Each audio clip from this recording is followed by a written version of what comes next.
Hi guys, welcome to the Bigg Boss reality show season 7. హౌస్లో ఇప్పటికే పౌరాస్త్ర task అంటూ 3వ దశకి చేరుకోవడం జరిగింది. ఈ పౌరాస్త్రాన్ని పొందేందుకు బిగ్ బాస్ అయితే ప్రిన్స్ అమర్దీప్ శోభా శెట్టిల్ని ఎంచుకుంటాడు.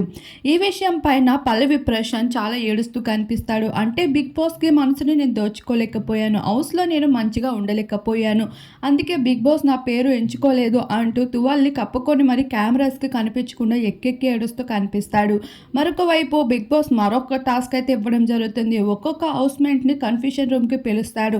వాళ్ళ ముగ్గురులో ఎవరు మీకు సరికాదు, నా నిర్ణయం మీకు ఏదని తప్పనిపిస్తుందా అనే పేరుని మీరు చెప్పాల్సి ఉంటుంది అంటూ బిగ్ బాస్ అయితే ఆదేశించగా చాలామంది ప్రిన్స్ శోభా శెట్టి, అమర్దీప్ వీళ్ళ ముగ్గురిని ఎంచుకునే విధానంపై స్పందించడం జరుగుతుంది. ఆఖరికి కన్ఫ్యూషన్ రూమ్లో మాట్లాడిన ప్రతి కంటెస్టెంట్ ఏ విధంగా ఆడాడనే విషయాల్ని కూడా ఈ ముగ్గురికి వినిపిస్తాడు బిగ్ బాస్. అలా బిగ్ బాస్ హౌస్లో పెద్ద రచ్చే జరగబోతుంది. మరొక వైపు ఎంతో డిసప్పాయింట్గా ఉన్న పల్లవి ప్రశాంత్ దగ్గరికి వెళ్ళిన రతిక, వీరిద్దరి మధ్యన కూడా కాస్త గొడవ ఏర్పడుతుంది. ప్రశాంత్ రతికని ముట్టుకున్నందుకు నా పైన చేయి వేస్తే నేను ఊరుకోను అంటూ రతిక కూడా అంతే ఘాటుగా స్పందిస్తుంది.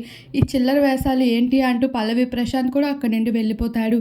మరి వీరిద్దరు గొడవ కూడా ఇప్పుడు మొదలవడంతో ఏం జరుగుతుంది అనేది చూడాల్సి ఉంది గైస్.